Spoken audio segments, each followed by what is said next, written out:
ਸਤਿ ਸ਼੍ਰੀ ਅਕਾਲ ਜੀ। ਜਸ ਪੰਜਾਬੀ ਦੇ ਸੋਸ਼ਲ ਮੀਡੀਆ ਪਲੇਟਫਾਰਮ ਤੇ ਤੁਹਾਡਾ ਸਵਾਗਤ ਹੈ ਤੇ ਇਸ ਸਮੇਂ ਆਮ ਆਦਮੀ ਪਾਰਟੀ ਦੇ ਵੱਲੋਂ ਪ੍ਰੈਸ ਕਾਨਫਰੰਸ ਕੀਤੀ ਗਈ ਹੈ ਤੇ ਉਸ ਪ੍ਰੈਸ ਕਾਨਫਰੰਸ ਦੇ ਵਿੱਚ ਆਮ ਆਦਮੀ ਪਾर्टी ਦੇ सीनियर लीडरशिप ਦੇ ਵੱਲੋਂ ਕੀ ਕੁਝ ਕਿਹਾ ਗਿਆ है, आओ सुनते हैं। पिछले कुछ दिनों से जब से रमेश बिधूड़ी जी भारतीय जनता पार्टी से कालका जी विधानसभा में चुनाव लड़ रहे हैं, लगातार गुंडागर्दी और दहशत का माहौल भारतीय जनता पार्टी द्वारा कालका जी विधानसभा क्षेत्र में बनाया जा रहा है। विधानसभा के हर इलाके में भारतीय जनता पार्टी के कार्यकर्ता और कई लोग जो कहते हैं हम रमेश बिधूड़ी जी के भतीजे हैं, आम आदमी पार्टी कार्यकर्ताओं को डरा रहे हैं, धमका रहे हैं, उनका कॉलर पकड़ रहे हैं, उनका पार्टी का प्रचार का सामान लेके छीन रहे हैं, जला रहे हैं। मैं एक एक करके पिछले एक हफ्ते में हुई ऐसी गुंडागर्दी की घटनाएं आप सभी के साथ शेयर करना चाहूँगी। 15 फरवरी को गिरिनगर इलाके में आम आदमी पार्टी के वार्ड अध्यक्ष अरुण चौहान जी और हमारी महिला विंग की टीम डोर टू डोर कर रही थी। वहाँ पर भारतीय जनता पार्टी के राजीव भाटी जी, जो कहते हैं वो बिधूड़ी जी के भतीजे हैं और भारतीय जनता पार्टी के पदाधिकारी हैं, बीजेपी का पटका उन्होंने पहना हुआ था, वो हमारे कार्यकर्ताओं के पास आए, गाली गलौज किया, उनके हाथों से स्टिकर छीने, उनके हाथों से पैम्फलेट छीने और वहाँ पर गाली गलौज करने के बाद आम आदमी पार्टी के पर्चों को जलाया और आम आदमी पार्टी के स्टिकर्स को जलाया। 19 जनवरी 2025 गोविंदपुरी गली नंबर 3 में दीपा सिंह जी नाम की आम आदमी पार्टी की एक कार्यकर्ता हैं, उनको रात को 11:40 पर रमेश बिधूड़ी जी का व्हाट्सएप पर कॉल आया। 9811039678 फोन नंबर से रमेश बिधूड़ी जी ने दीपा जी को कहा कि तुम पहले भारतीय जनता पार्टी में होती थी कई साल पहले, तो वापस आ जाओ।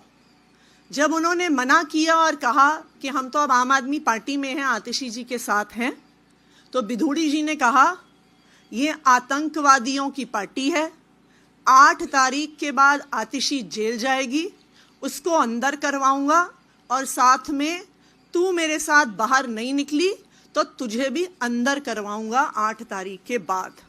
ये रमेश बिधूड़ी जी ने खुद फोन करके आम आदमी पार्टी की एक महिला कार्यकर्ता को धमकी दी। 19 तारीख को ही गोविंदपुरी गली नंबर 5 में हमारे एक कार्यकर्ता का रिश्तेदार अंकित गुप्ता दिल्ली के बाहर से आया हुआ था, डोर टू डोर प्रचार कर रहा था। भारतीय जनता पार्टी के कार्यकर्ताओं ने उसका पटका छीना, उसको थप्पड़ मारा और जो पर्चे उसके हाथ में थे उनको जला दिया। 20 जनवरी कल नवजीवन कैंप के F ब्लॉक में 2 दिन पहले भारतीय जनता पार्टी की टीम, कई बच्चों को उन्होंने लगाया हुआ था स्टिकर्स चिपकाने के लिए, पोस्टर चिपकाने के लिए। जब हमारी एक कार्यकर्ता विजेता कुमारी जी ने इस पे ऑब्जेक्शन किया तो वहीं पर खड़े होके भारतीय जनता पार्टी के कार्यकर्ताओं ने आम आदमी पार्टी की महिला कार्यकर्ता से गाली गलौज करी। कल ये भी 20 तारीख को 1 नंबर गली गोविंदपुरी में, और इसकी कल मैंने शिकायत भी करी इलेक्शन कमीशन के ऑफिसर से, मनीष बिधूड़ी जी जो कहते हैं कि वो रमेश बिधूड़ी जी के भतीजे हैं, इन्होंने हमारे कार्यकर्ताओं के साथ गाली गलौज किया और कहा घर बैठ जाओ वरना हाथ पैर तोड़ देंगे। 21 तारीख को गिरिनगर में मानव कल्याण कैंप के सामने फिर से इन राजीव भाटी जी ने हमारे एक कार्यकर्ता रोशन चौहान जी को रोका, उनको कहा कि भारतीय जनता पार्टी में आ जाओ। फिर उनको कहा कि रमेश बिधूड़ी जी आपसे फ़ोन पे बात करना चाहते हैं। राजीव भाटी जी ने अपने फोन से रमेश बिधूड़ी जी को फोन लगाया, रोशन चौहान जी से बात करवाई। रमेश बिधूड़ी जी ने उन्हें बोला कि बहुत प्रचार कर रहे हो, बहुत फुर्ती आ गई है तुम्हारे अंदर। कहा कि भारतीय जनता पार्टी में तुम पहले थे, वापस आ जाओ। जब उन्होंने कहा मैं आम आदमी पार्टी के साथ हूं और रहूंगा, तो रमेश बिधूड़ी जी ने उनको कहा कि तुम्हारी बेटी का ग्रेटर कैलाश में घूमते हुए मेरे पास एक वीडियो है, तू घर से बाहर निकला तो तेरी बेटी का वीडियो वायरल कर दूंगा। तो हम साफ साफ देख सकते हैं कि भारतीय जनता पार्टी के प्रत्याशी रमेश बिधूड़ी जी, उनके अलग अलग कार्यकर्ता, उनके भतीजे आज चुनाव नहीं लड़ रहे हैं। आज वो पूरे इलाके में सिर्फ और सिर्फ गुंडागर्दी फैला रहे हैं। आज इन सारे मुद्दों पे हम इलेक्शन कमीशन को कंप्लेंट करने वाले हैं कि रमेश बिधूड़ी जी पर, उनके कार्यकर्ताओं पर, उनके भतीजों पर एफआईआर दर्ज की जाए और सख्त से सख्त कार्रवाई करी जाए। अब मैं अरविंद जी से कहूंगी वो अपनी बात रखें। अभी जो आतिशी जी ने कहा ये बेहद बेहद चिंताजनक है। जिस तरह से गुंडागर्दी और हिंसा भारतीय जनता पार्टी फैला रही है, ये जो आतिशी जी ने कहा ये वारदातें केवल उनकी विधानसभा तक सीमित नहीं है। पूरी दिल्ली के अंदर मेरे पास न जाने कितने हमारे कैंडिडेट्स आ चुके हैं। मेरी अपनी विधानसभा में, राजेंद्र नगर में, इधर उधर कई जगहों पर हमने देखा है और शिकायतें आ रही हैं कि भारतीय जनता पार्टी पूरी तरह से गुंडागर्दी के ऊपर उतरी हुई है। कोई भी पार्टी या कोई भी कैंडिडेट हिंसा क्यों करता है? उसे हिंसा करने की जरूरत क्यों पड़ती है? वो तभी हिंसा करता है जब वो देखता है कि बाकी अन्य अहिंसात्मक तरीके से, शांतिपूर्ण तरीके से उसका जीतना असंभव है। जब उसके पास कोई नैरेटिव नहीं होता, जब जनता उसके साथ नहीं होती, जब जनता उसकी बात नहीं सुन रही होती, तब वो फिर हिंसा पे उतारू होके येन केन प्रकारेन वो चुनाव जीतने की कोशिश करता है। आज दिल्ली में भारतीय जनता पार्टी की यही हालत है। पूरी दिल्ली में भारतीय जनता पार्टी अपनी ऐतिहासिक हार की तरफ धीरे धीरे, या मैं कहूँ तेजी से बढ़ती जा रही है। ये हार ऐसी होने वाली है भारतीय जनता पार्टी की, शायद भारतीय इतिहास के अंदर लिखा जाएगा कि एक पार्टी थी जो इतनी बुरी तरह से हारी। उसकी वजह से अब इसकी कमान अमित शाह जी ने संभाल ली है केंद्र में, और पूरी दिल्ली पुलिस को कानून व्यवस्था से विड्रॉ कर दिया गया है।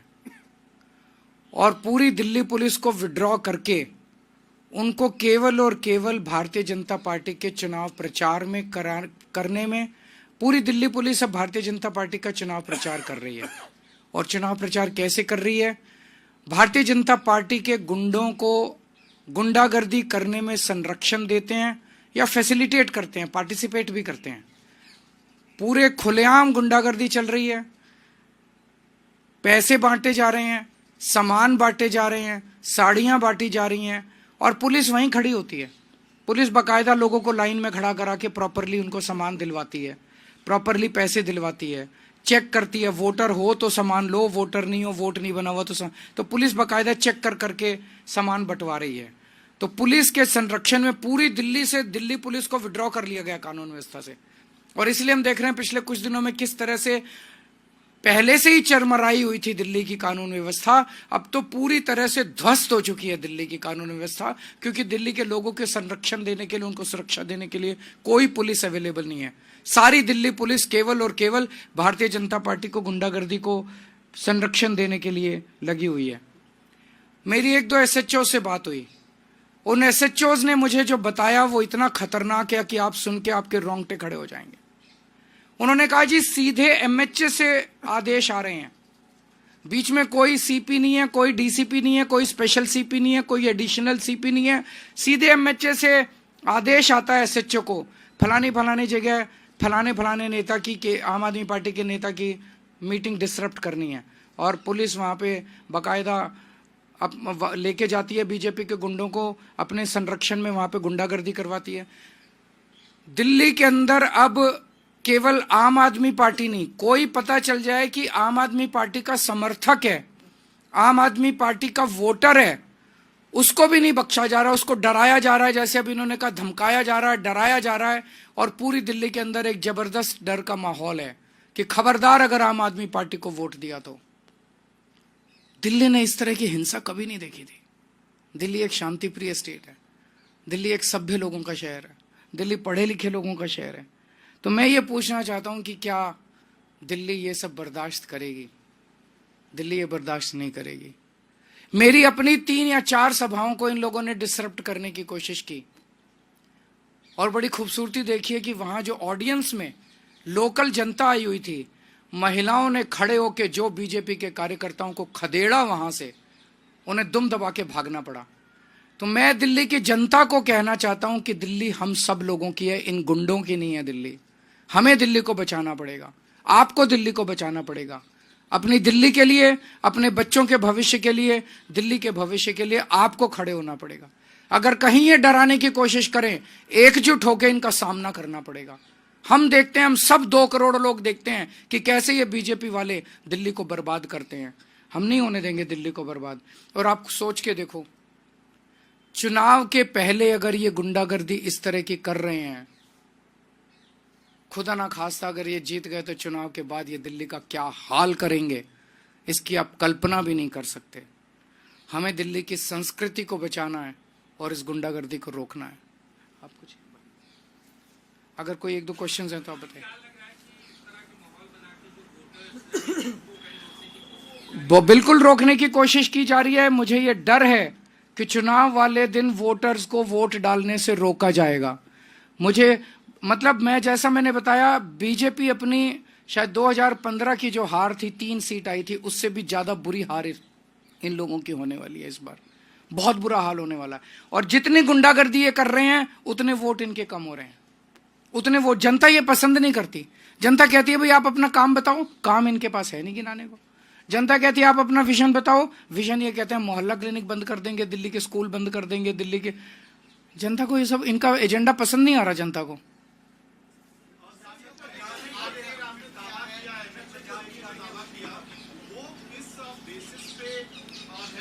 आपको सारे बता दिए, जो एक एक डेट वाइज, आदमी वाइज इंसिडेंट्स बता रही हैं आतिशी जी। दिल्ली की सीएम आपको इंसिडेंट्स बता रही हैं। उन्होंने लिखित में चुनाव आयोग को शिकायत की है।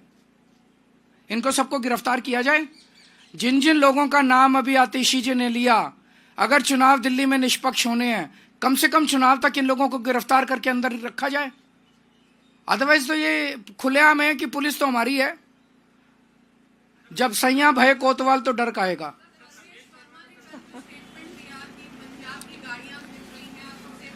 मेरे को बहुत दुख हुआ दिल्ली का एक नागरिक होने के नाते और दिल्ली का पूर्व सीएम होने के नाते। प्रवेश वर्मा जी ने जिस तरह से पंजाबियों के कंट्रीब्यूशन को प्रश्न चिन्ह लगाया। प्रवेश वर्मा जी ने कहा कि पंजाब की गाड़ियां घूम रही हैं, पता नहीं कौन लोग हैं उनमें, और 26 जनवरी गणतंत्र दिवस के लिए सुरक्षा के लिए ये खतरा है। तो क्या पंजाबी, सारे पंजाबी आतंकवादी हैं? सारे पंजाबी देशद्रोही हैं? क्या सारे पंजाबी देश के लिए खतरा हैं? पंजाबियों ने दिल्ली को संवारा है। पंजाबियों ने आज जो दिल्ली है जिस स्तर पे, उसमें पंजाबियों का बहुत बड़ा कंट्रीब्यूशन है। पंजाबियों, जो आज पंजाबी हैं, इनके पूर्वजों ने देश के लिए कुर्बानियां दी थी। आज जो दिल्ली के पंजाबी हैं, उनके पूर्वजों ने देश के लिए अपनी जान न्यौछावर की थी। 1947 में जब पार्टीशन हुआ था, लाखों पाकिस्तान से रेफ्यूजी दिल्ली आए थे। उन्होंने न जाने कितनी यातनाएं और कितनी दुर्दशा झेली थी। आज ये छोटा सा लड़का दिल्ली के पंजाबियों को, पंजाब के पंजाबियों को चुनौती देने चला है। हम इसका सख्त विरोध करते हैं और हम कहते हैं कि अमित शाह जी को इसके लिए माफी मांगनी चाहिए पूरे देश से। अमित शाह जी को पंजाबियों से माफी मांगनी चाहिए।